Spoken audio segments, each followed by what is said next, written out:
Hello मेरे प्यारे बच्चों, नीट यूजी में आपका एक बार फिर से स्वागत है। मैं हूं अखिलेश और आज का जो लेक्चर होने वाला है, आज के लेक्चर में हम पुष्प का हम भाग देखेंगे, पार्ट्स ऑफ फ्लावर देखेंगे। इससे पहले हमने पिछले वीडियो में पुष्प की संरचना को देखा था। अगर आप उस वीडियो को नहीं देख पाएँ तो जाकर मेरे चैनल के प्लेलिस्ट में देख सकते हैं।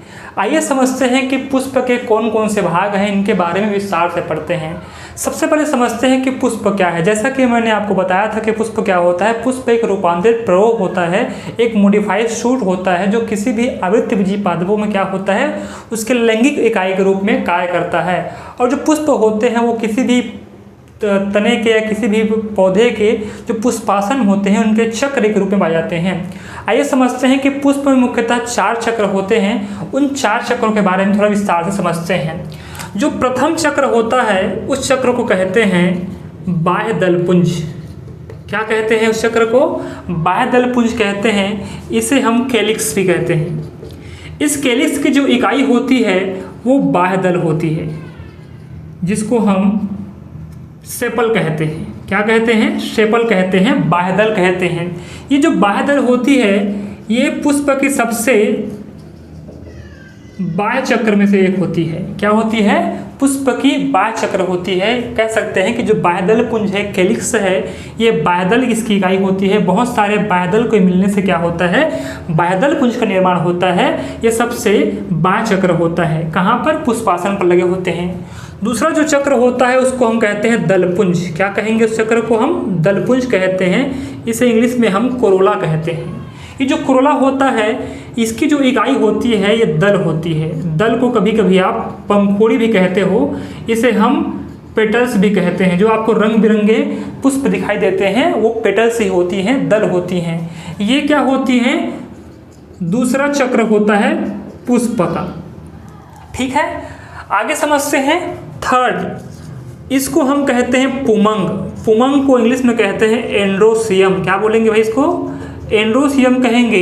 एंड्रोसियम वास्तव में किसी भी पुष्प का नर जनन अंग होता है, नर जनन तंत्र होता है, मेल रिप्रोडक्टिव पार्ट्स होता है। इसकी जो इकाई होती है वो उसकी इकाई पुंकेसर होती है। क्या होती है? पुंकेसर। इसका मतलब है कि बहुत सारे पुंकेसरों के मिलने से क्या होता है, पुमंग का निर्माण होता है। पुमंग को हम पुंकेसर को स्टेमेन भी कहते हैं। जो स्टेमेन होती है ये तीसरी इकाई होती है, तीसरा चक्र होता है किसी भी पुष्प का। चौथा जो चक्र होता है उस चक्र को हम जायांग कहते हैं। जायांग, आपने नाम सुना होगा। जायांग को हम कहते हैं गाइनोसियम। क्या बोलते हैं? गाइनोसियम कहते हैं। इस गाइनोसियम वास्तव में क्या होता है? गाइनोसियम पुष्प का मादा जनन अंग होता है, फीमेल रिप्रोडक्टिव पार्ट्स होता है, ऑर्गन होता है। इसकी जो इकाई होती है इसको हम अंडक कहते हैं या इसी को हम स्त्री केसर कहते हैं। आप अंडप कह सकते हैं या स्त्री केसर कह सकते हैं। बहुत सारे अंडपों के मिलने से क्या बनते हैं, जायांग का निर्माण होता है। और जायांग की इकाई क्या होती है? अंडप या स्त्री केसर। इसे हम कार्पेल या पिस्टिल भी कहते हैं। क्या कहते हैं इसको? कार्पेल या पिस्टिल भी कहते हैं। ये पुष्प का चौथा चक्र होता है।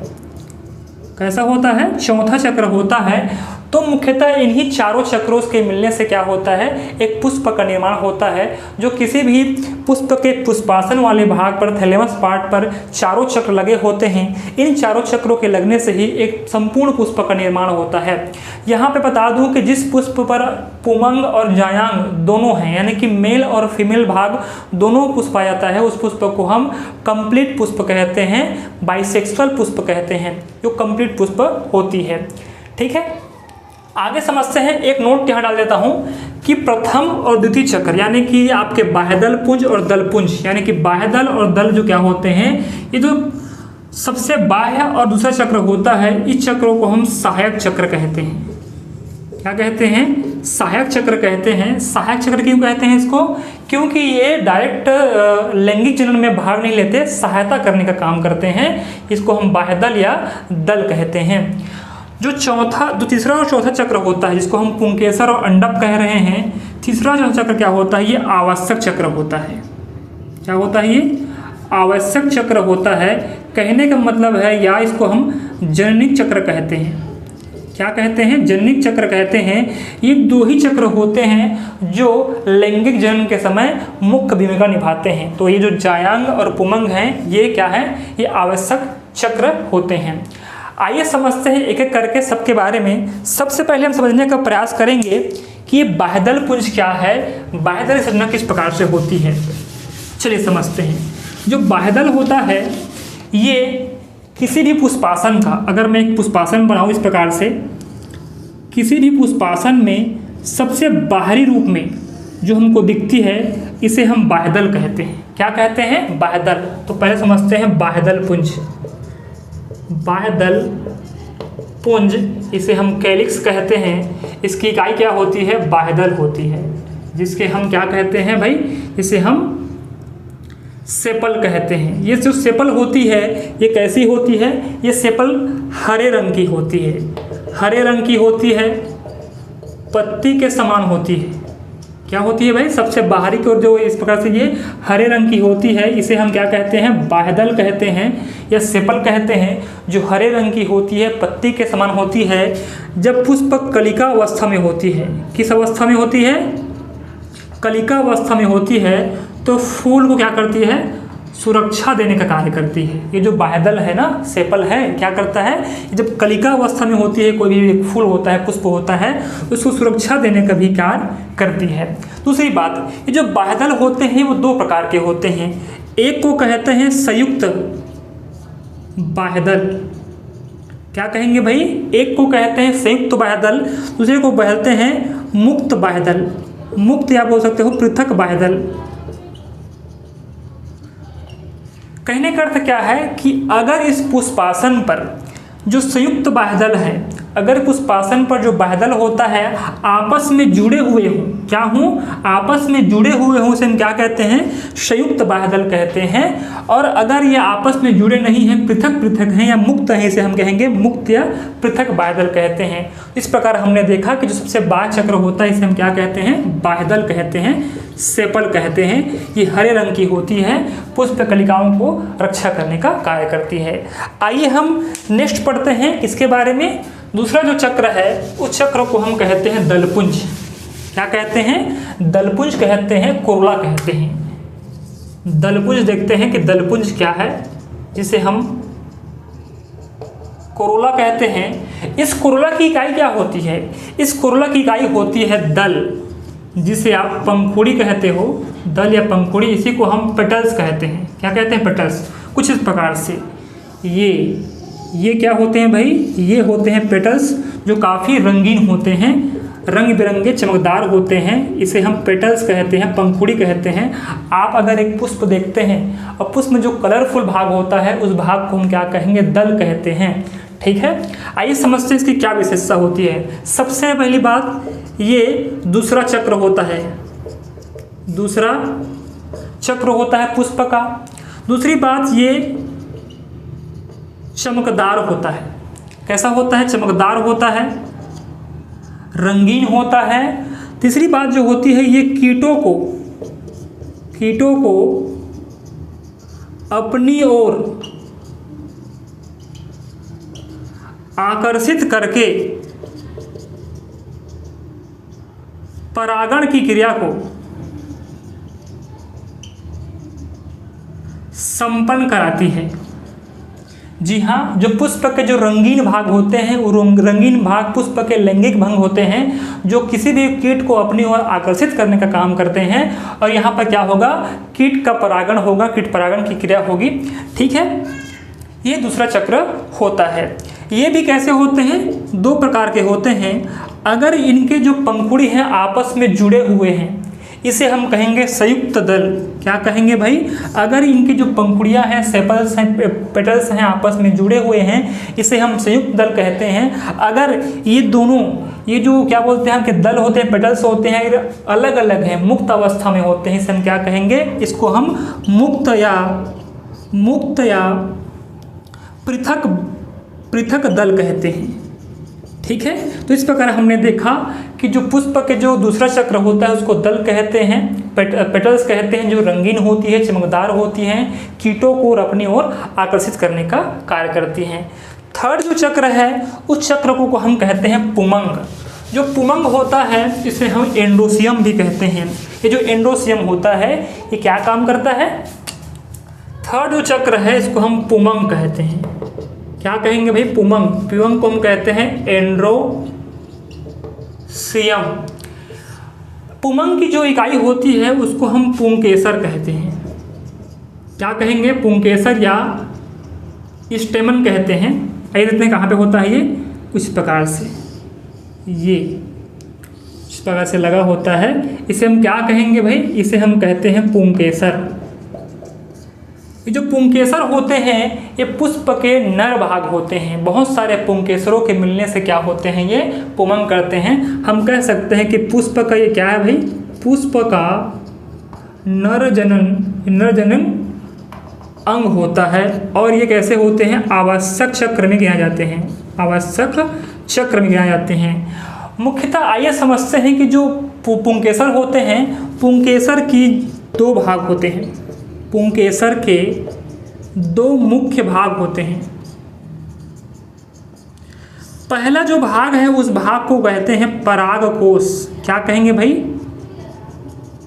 परागकोश कहते हैं, एंथर कहते हैं। अगर मैं डायग्राम बनाऊं एक पुष्प की, अगर मैं डायग्राम बनाऊं एक पुंकेसर की कुछ इस प्रकार से, ये देख रहे हैं आप, ये क्या है? एक पुंकेसर का संरचना है। ये पुंकेसर की संरचना है। पुंकेसर का जो ऊपरी भाग होता है आपको इस प्रकार से दिख रहा होगा, इसको हम कहते हैं परागकोश। इसका मतलब इसे हम एंथर कहते हैं। और नीचे जो भाग लगी हुई है इस भाग को कहते हैं पुतंतु, यानी कि हम इसे फिलामेंट कहते हैं। ठीक है, ये जो भाग होती है पुतंतु, इसे हम फिलामेंट कहते हैं। दूसरी बात, पुतंतु और परागकोश के बीच में एक संयोजी ऊतक होती है जिसे हम संयोजी कहते हैं, कनेक्टिव कहते हैं, जो किसी भी पुंकेसर के परागकोश एंथर या पुतंतु को जोड़ने का कार्य करती है। आइए समझते हैं कि ये परागकोश के अंदर क्या होता है। परागकोश के अंदर क्या होते हैं? परागकोष्ठ होते हैं। क्या होते हैं भाई? परागकोष्ठ होते हैं।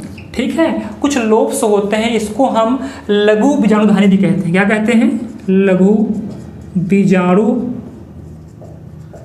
कहते हैं, माइक्रोस्पोरेंजियम कहते हैं। इस माइक्रोस्पोरेंजियम में क्या होता है? यहाँ पर होते हैं परागकण। क्या होते हैं? परागकण होते हैं, पोलेन ग्रेन होते हैं। क्या होते हैं? पोलेन ग्रेन्स होते हैं। ये जो पोलेन ग्रेन्स होते हैं ये पुष्प के नर युग्मक होते हैं, मेल गैमेट होते हैं, जो कहाँ पर होंगे? एंथर में पाए जाते हैं।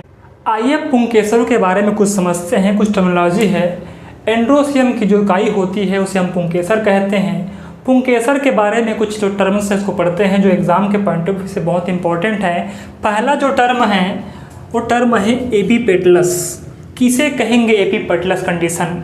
जब जो पुंकेसर होते हैं, ये जो नर भाग होते हैं, ये दल के साथ जुड़े होते हैं, यानी कि ये वाले भाग से, पंखुड़ी से जुड़े होते हैं। जब ये जो पुंकेसर होते हैं ये दल के साथ आपस में जुड़े होते हैं, इसे हम एपीपेटलस कहते हैं। जैसे कि बैंगन में जो पुंकेसर होगा वो अपने पेटल के साथ जुड़ा होता है, इसे हम एपीपेटलस कहते हैं। दूसरी बात जो है एपीफिलस।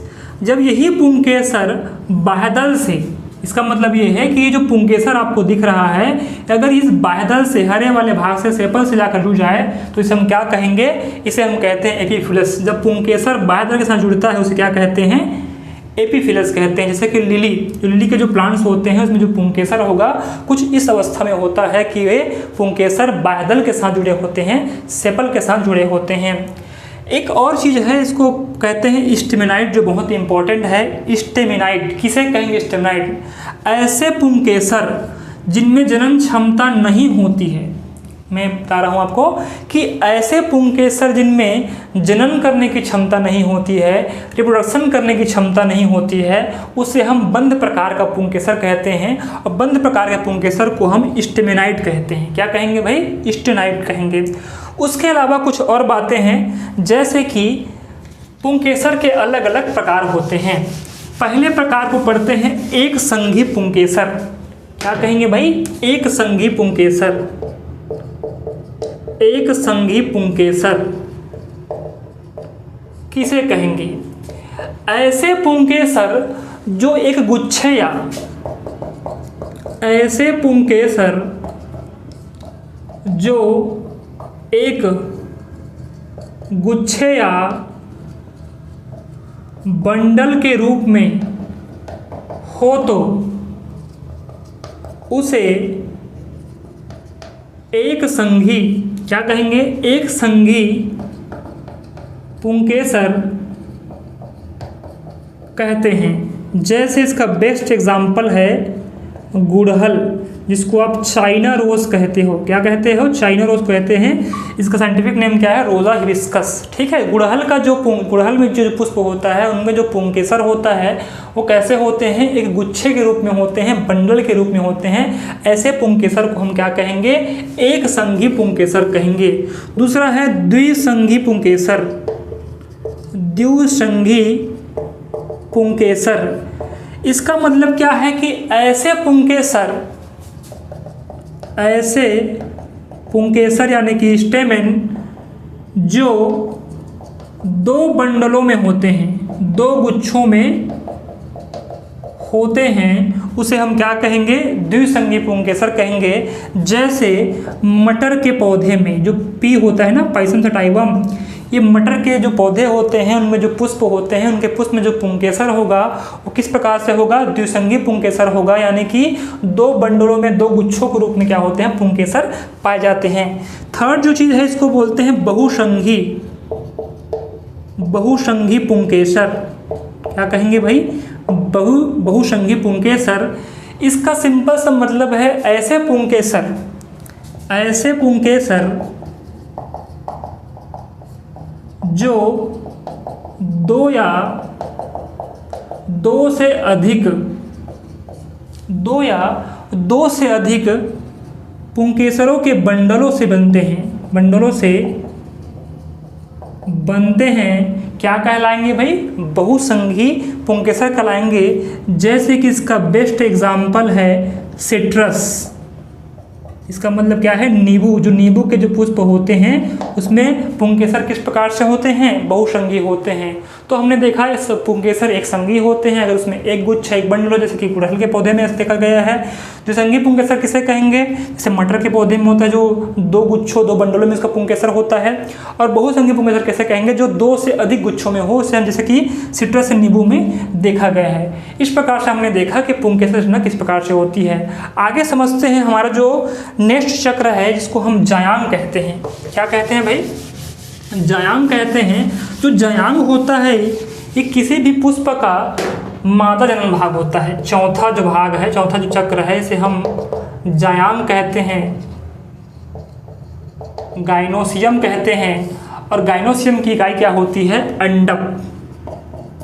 अंडक कह सकते हैं, या इसी को हम स्त्री केसर कहते हैं। अंडक को कार्पेल या पिस्टिल भी कहते हैं। ये पुष्प का मादा जनन अंग होता है, यानी कि फीमेल रिप्रोडक्टिव पार्ट होता है। आइए इसका डायग्राम देखते हैं। कुछ इस प्रकार से इसकी रचना हमको देखने को मिलती है। ये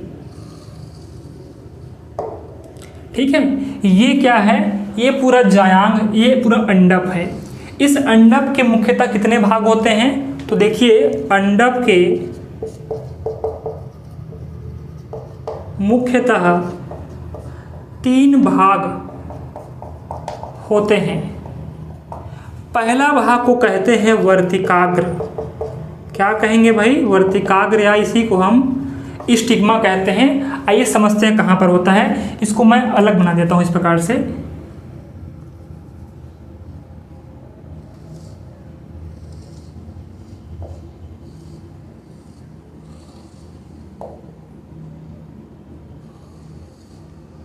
ये इस प्रकार से पुष्पासन में लगे होते हैं। तो वर्तिकाग्र किसे कहेंगे? अंडक के सबसे शीर्ष भाग को, ये वाला जो भाग आपको दिख रहा है, इस भाग को हम वर्तिकाग्र कहते हैं, स्टिग्मा कहते हैं। ये अंडक का फीमेल पार्ट का सबसे ऊपरी भाग होता है, जहाँ पर क्या होता है? परागण की क्रिया संपन्न होती है। ऊपरी फूला हुआ भाग को हम वर्तिकाग्र कहते हैं। दूसरा जो भाग होता है इसे हम वर्तिका कहते हैं। वर्तिका को हम स्टाइल भी कहते हैं। स्टाइल कहाँ पे होती है? वर्तिका के ठीक नीचे एक पतली चपटी नली होती है, गद्देदार होती है, इसे हम वर्तिका कहते हैं। ये वाला जो भाग है वर्तिका, या इसी को हम स्टाइल कहते हैं। ये जो वर्तिका होती है, ये वर्तिका वही भाग होती है जो वर्तिकाग्र को अंडाशय से मिलाने का काम करती है, नली वाली भाग होती है। तीसरा जो भाग होता है उसे हम अंडाशय कहते हैं। क्या कहेंगे भाई? अंडाशय कहेंगे। अंडाशय को हम ओवरी भी कहते हैं। ठीक है, ये जो आपको फूला हुआ भाग दिख रहा है इस प्रकार से, ये अंडाशय वाला भाग है, इसे हम ओवरी कहते हैं। वास्तव में अंडाशय क्या होता है? अंडाशय ही बाद में निषेचन के बाद क्या करता है? फल का निर्माण करता है, फ्रूट का निर्माण करता है। ये किसी भी अंडक का सबसे आधारी भाग होता है, फूला हुआ भाग होता है। इस भाग को हम अंडाशय कहते हैं। अंडाशय के अंदर क्या होता है? बीजांड होते हैं। क्या होते हैं? बीजांड होते हैं, ओविल होते हैं। इसके अंदर में बीजांड पाया जाता है। बीजांड ओविल होते हैं, और जो ओविल होते हैं बाद में निषेचन के बाद क्या करते हैं? बीज का निर्माण करते हैं। मैं यहाँ लिख देता हूँ कि निषेचन के बाद अंडाशय से फल का निर्माण होता है, और बीजांड के बाद क्या होता है? निषेचन के बाद बीजांड से बीज का निर्माण होता है। तो इस प्रकार से हमने पुष्प के चारों भागों को हमने अच्छे से पढ़ लिए हैं। आगे समझते हैं कि चयान के कुछ टर्म्स हैं जो एग्ज़ाम के पॉइंट ऑफ व्यू से बहुत इम्पोर्टेंट है। आइए आगे समझते हैं कि हम एपोकार्पस अंडक किसे कहते हैं और सिनकार्पस अंडक किसे कहते हैं। देखो, जो एपोकार्पस अंडक है इसे हम वियुक्ता अंडपी कहते हैं, और जो सिनकार्पस अंडक होता है उसको हम युक्ता अंडपी कहते हैं। आइए इसका मतलब समझते हैं। जब एक पुष्प में एक से अधिक अंडक, जब एक पुष्प में एक से अधिक अंडक को पृथक कर सकते हैं, मुक्त कर सकते हैं, अलग कर सकते हैं, उसे हम क्या कहेंगे? एपोकार्पस अंडक कहेंगे। जैसे कि गुलाब और कमल के जो अंडक होते हैं, बहुत सारे अंडक इसमें हो सकते हैं, इन अंडकों को हम अलग अलग हम निकाल सकते हैं, कर सकते हैं। दूसरा है सिनकार्पस यानी कि युक्तांडपी। जब एक पुष्प में अंडक आपस में जुड़े हुए होते हैं, इसका मतलब ये है कि अगर एक पुष्प है उसमें जो अंडक होते हैं, कार्पस होते हैं, आपस में जुड़े हुए होते हैं, उसे हम क्या कहेंगे? युक्तांडपी कहेंगे, सिनकार्पस कहेंगे। जैसे कि आप देखते हैं जो टमाटर और मटर के पुष्प होते हैं, इनमें किस प्रकार के अंडक होते हैं? सिनकार्पस या युक्तांडपी प्रकार के कार्पस होते हैं। तो इस प्रकार हमने पुष्प के सभी भागों को समझ लिया कि पुष्प के कौन कौन से भाग होते हैं, कौन कौन से सहायक चक्र होते हैं, कौन कौन से आवश्यक चक्र होते हैं। मुझे उम्मीद है कि आपको ये 11वीं क्लास के चैप्टर नंबर 5 में पुष्प के भाग आपको समझ आ गया होगा। मुझे उम्मीद है कि आपको ये वीडियो पसंद आया होगा, और इसका प्रॉपर आप नोट्स बनाते रहिए, मेरे साथ जुड़ते रहिए। अगर आपको वीडियो अच्छा लगता है तो प्लीज़ इस वीडियो को लाइक करें, शेयर करें, सब्सक्राइब करें। अपने उन दोस्तों के साथ ज़रूर इनको शेयर कीजिए जिनको इनकी आवश्यकता हो। बने रहिए मेरे साथ। हम मिलते हैं नेक्स्ट वीडियो पर। तब तक के लिए धन्यवाद।